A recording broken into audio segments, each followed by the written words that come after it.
সহায়তা করে। তাছাড়া দৃষ্টিশক্তি উন্নত করে। ধুন্দুলে রয়েছে প্রচুর পরিমাণে ভিটামিন সি এবং বিটা ক্যারোটিন, যা আমাদের দৃষ্টিশক্তিকে উন্নত করে থাকে।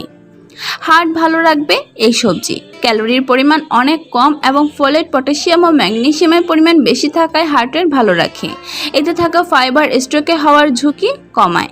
ধুন্দুলে স্টার্চ এবং কার্বোহাইড্রেট কম থাকে। ফাইবার ও পানির পরিমাণ বেশি থাকে, তাই এটি স্বল্প ফ্যাটযুক্ত খাবার হিসেবে বিবেচিত হয়ে থাকে।